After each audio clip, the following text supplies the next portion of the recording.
स्वराज मराठीमध्ये आपलं स्वागत आहे। सर्वसामान्यांचा आवाज, निर्भीड, बेधडक, स्वराज मराठी।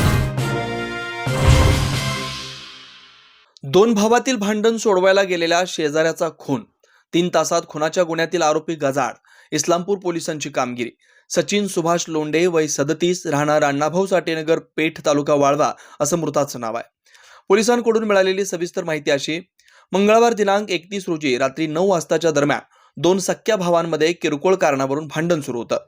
ते सोडवण्यासाठी शेजारी सचिन लोंढे हा गेला होता, मात्र त्याला चाकूने भोसकून खून केल्याची धक्कादायक घटना पेठ तालुका वाळवा येथे घडली आहे। राजेंद्र सुभाष लोंढे राहणार साठेनगर, पेठ, तालुका वाळवा यांनी इस्लामपूर पोलिसात फिर्याद दिली आहे। याबाबत संग्राम कमलाकर शिंदे राहणार खंडोबा मंदिरा पाठीमागे, साठेनगर, पेठ, तालुका वाळवा, जिल्हा सांगली याच्यावर खुनाचा गुन्हा दाखल करण्यात आला होता।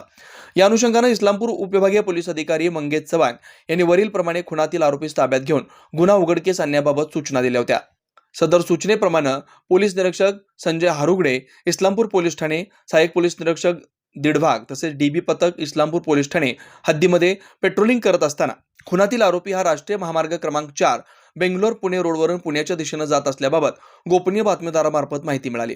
तात्काळ त्याच इस्लामपूर कासेगाव पोलीस ठाणे हद्दीवरून आरोपीस ताब्यात घेतलं। त्यास त्याचं नाव गाव विचारलं असता त्याने त्याचं नाव संग्राम कमलाकर शिंदे राहणार साठेनगर, पेठ असं सांगितल्यानं त्यास गुन्ह्याच्या अनुषंगानं चौकशी केली। त्याने वरील गुन्ह्याची कबुली दिली। सदर गुन्ह्याचा तपास सहाय्यक पोलीस निरीक्षक किरण दिडभाग करतायत। सदर कारवाई पोलीस अधीक्षक संदीप घुगे, माननीय अप्पर पोलीस अधीक्षक रितू खोकर, उपविभागीय पोलीस अधिकारी मंगेश चव्हाण इस्लामपूर यांच्या मार्गदर्शनाखाली संजय हारुगडे, पोलीस निरीक्षक इस्लामपूर, किरण दिडभाग, सहाय्यक पोलीस निरीक्षक Islampur, police constable Amol Sawant, police constable Sachikant Shinde, Vishal Pange, Deepak Ghaste, cyber police ठाणेकडील police constable captain Gundwade, police constable Vivek Salunkhe यांनी सहभाग घेतलाय।